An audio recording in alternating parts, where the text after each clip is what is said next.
Hey, Science Seekers. This is another episode of Science Seeker Show. We are focusing on STEM and science careers. I hope you enjoyed this episode. It's one of our featured. Take a look and find more on the Padlet listed below. Age we are in, we depend on medical technology from the time we are born to the time we die, including thermometers, ventilators, 3D printed organs, and life support systems. But have you ever wondered how these life-saving devices are made? Welcome to Career Capers Season 3. In this episode, we will take a look at biomedical engineering. I discovered it during my Google Science project, in which I created a device that could measure and record temperature, similar to a biomedical engineer's inventions. So what exactly is biomedical engineering? And what do biomedical engineers even do? Well, biomedical engineering applies math and engineering design concepts in medicine, where the goal is to improve human health and to create medical devices, procedures, and computer programs.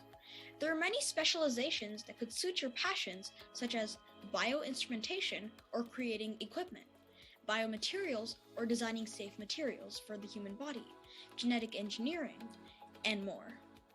So, how does one become a biomedical engineer? You need a bachelor's or master's degree. You may also want to consider getting a professional engineer license. Now, let's take a look at some skills that you will need to succeed as a biomedical engineer. 1. Analytical skills, 2. Communication skills, 3. Problem solving, and 4. Knowledge of advanced math, computer science skills, and anatomy and physiology. The career also pays well. The average salary of a biomedical engineer is $92,000, which can go up to $150,000. That's a lot of money. Now let's hear from an expert who should help you understand more about the field. All right, I'm pleased to introduce Ms. Singhal, who has 20 years of leadership experience in the healthcare domain of tech companies like IBM and Humana. Hello, thanks for speaking with me. Thank you, Rian. All right, so let's jump into it. So, what does a biomedical engineer's typical day look like? My typical day is very interesting. Either I'm designing an equipment for diagnosis of medical problems, or I'm designing some artificial internal organs or limb replacements. I get to work with scientists, chemists, and engineers, and together we solve real world problems to make life better for others. That sounds like a lot of fun. So, my next question is, what is the typical career path of a biomedical engineer? I think the most common path people pursue is a master's in biomedical engineering. Some people also pursue a PhD. Some of my classmates from engineering actually pursued a medical degree and became doctors. Others are scientists and specialize in materials, instruments, or genetics.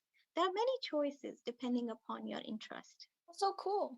So, my final question is, from your vast experience, why is the field of biomedical engineering important in today's world? I think it is very important. Look at what I am doing.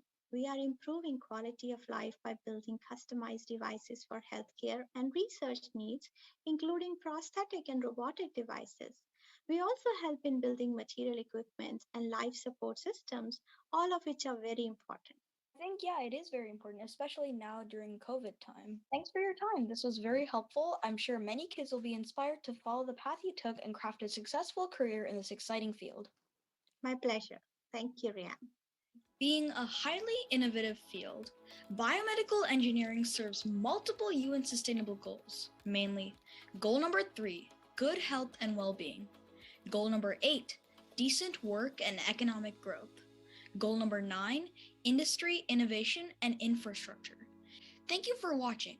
I hope that the next time you see a medical device, you think of the biomedical engineer behind it.